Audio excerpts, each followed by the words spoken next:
Вие в понеделник, мисля, имахте събиране. Казахте, че не е съвсем било учредяван. Имаше ли интерес към това ново сдружение? Имаше ли гражданска активност? Имаше интерес. Аз, честно казано, съм доволен, защото първо се събраха не много на брой хора. Общо взето не е като учредяването на някои политически сили, когато се стичат масово. Гражданско движение все пак. Но тук при гражданското движение, аз споменах и преди малко, става дума за поемане на отговорност. Става дума да вършиш някаква работа. А пък крайната цел е неясна. Ако си в политическа партия, знаеш, накрая ще се натиснеш, ще се прибориш, да влезеш в листите, къде е с хубаво, къде е с лошо, къде е с лакти, ще подпреш или ще подложиш на някой от висшестоящите.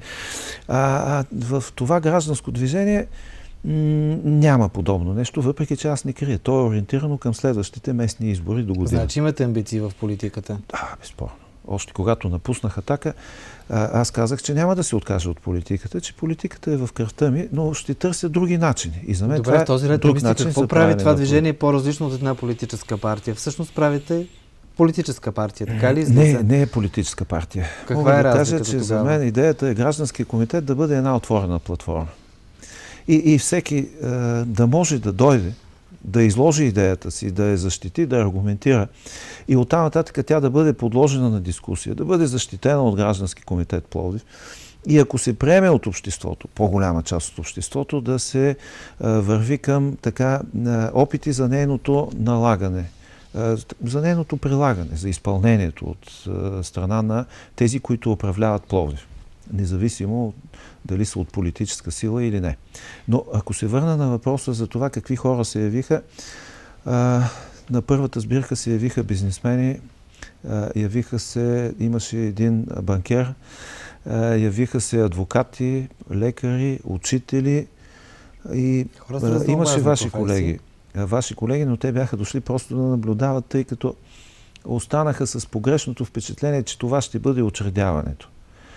Аз казах, че искам да се проведат няколко подобни сбирки в кафенето, за да се изчисти състава на хората, които така имат желание да продължат да работят. Защото си давам сметка, че някой ще дойде от любопитство, да види какво е, как е, защо е. И другото, което за мен беше добро, е, че не се явиха изтъркани стари политически муцуни, които винаги при създаването на нещо ново, особено на политическа партия, са в първите редици. Тяхната професия те са професионални партийни членове. И винаги като има нещо ново, което обещава, че можеш да се докопаш до властта, те са там. Но нямаше такива и това ми хареса. Тук има въпрос в блога, който е към вас. И двата въпроса в блога са към вас. Един е точно свързан с новото сдружение, което правите. Не му ли е неудобно да говори против партията, която го вкара в Общинския съвет и срещу какви заслуги комунистите го държат като заместник-председател при положение, че няма група на Атака в Общинския съвет? Да. Подкрепяйки червената власт в града, как смята да се открои в рамките на сдружението си или говорим за чист популизъм? Как ще коментира факта, че никой от Атака не го последва в сдружението му, а и изобщо? Искам да коментирате. Първо, това е абсолютно невярно, че никой от Атака не ме е последвал в сдружението.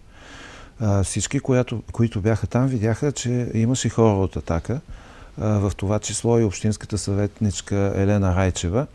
Имаше хора от Атака, които дойдоха и които казаха, че те застават зад мен и ще бъдат с мен в сдружението.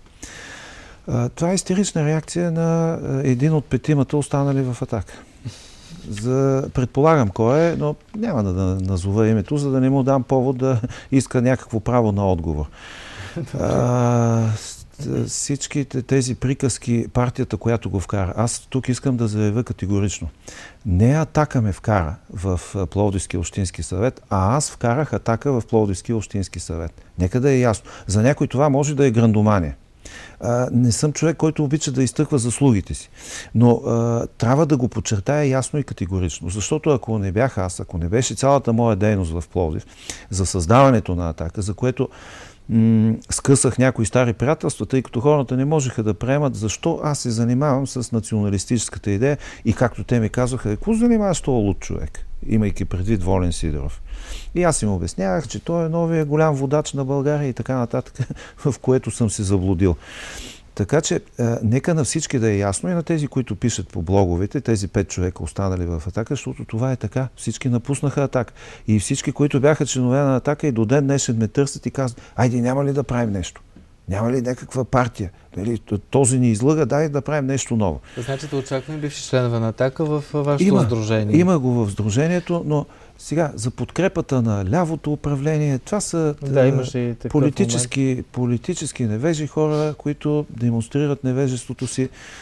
Ако има някаква подкрепа, то подкрепата е за кмета на Пловдив, Славчо Атанасов. Подкрепата е по повод на коалиционно споразумение, под което аз съм си поставил подписа тогава като председател на Атака на 1 ноември 2007 година за подкрепа на едно управление в полза на Пловдив. Не искам... Сега е много модно. Добре, но тогава в това споразумение БСП не фигурираше. БСП и сега не фигурира. БСП и сега не фигурира, така че да си говори за официално участие на БСП във властта е несериозно. Но факт е и публична тайна, че БСП си участва във властта, тъй като е част от мнозинството в Общинския съвет, има свои представители в местната власт, но по-добре е така, по-добре е да се грижим в някаква степен за интересите на Пловдив, отколкото да правим циркове с предсрочни избори, с рязане на глави, с разхищаване на парите на данъкоплатеца и така нататък. Сега пък в кризисна ситуация. Особено в криза. До година ще има избори, ще се види кой е, какъв е, защо е, каквото глас народен, глас Божи. Така. Да се върнем към вашето ново сдружение. Вие, поне аз от думите ви разбирам, че ще бъдете основно ориентирани към местната политика. Да. Кои са проблемите всъщност, които смятате, че са най-наболели, които ще поставите ребром, ще окажете натиск като гражданско сдружение за решаването им? Така, значи проблемите са сериозни и една част от тях са решени. Правят се опити да се решат, но не сме постигнали това, което бихме желали да се постигне. Ако започна да ги изброявам, не в реда на някакви приоритети, защото все още няма подреденост. Не, пример просто, дайте, за да могат да разберат хората инфраструктурата на Пловдив. Да кажем, улиците на Пловдив. Те не са в това състояние, в което трябва да бъдат. Покрай улиците, уличните маркировки, светофарите, светофарните уредби. Ако искате мантинели, огради в града. Това е лицето на града. Ние казваме, че искаме инвестиции, но когато дойде един инвеститор да предложи парите си тук в Пловдив и като попадне в 2-3 дупки на някоя от тъй наречените централни улици, какво впечатление се създава в него? Той ще каже, добре, аз ще ги вложа тези пари, но какво правим? Истината е, че много се направи до този момент за тези 2 години и това нещо едва ли някой може да го отрече. Това е и асфалтирането на централни булеварди, и отварянето на моста на улица Победа, което разтовари движението, но има още много неща, които трябва да се направят, свързани с трафика в Пловдив. Някъде около 240-250 хиляди транспортни средства, автомобила се движат всеки ден в Пловдив. Трябва да се реши проблема с паркирането. Изключително тежък проблем. До момента няма никакви действия или почти никакви действия в тази посока. Отдавна говорим за многоетажни паркинги, или надземни или подземни, но ги няма. И всички, и вие самия виждате като шофьор, че нещата са кошмарни. Нямаш никаква гаранция, че ако спреш някъде и след това ще си намериш колата в същия вид, в който си оставил. Зелените площи, парковете на Пловдив. Завършим с това. Да. Как ще оказвате реално натиск? Ето вие сте и в Общинския съвет. Как реално ще оказвате натиск за решаването на тези проблеми? Чрез активизиране на гражданската активност. Това за мен е важното. Ако не успеем да го постигнем това нещо, значи няма да постигнем целите на Граждански комитет Пловдив.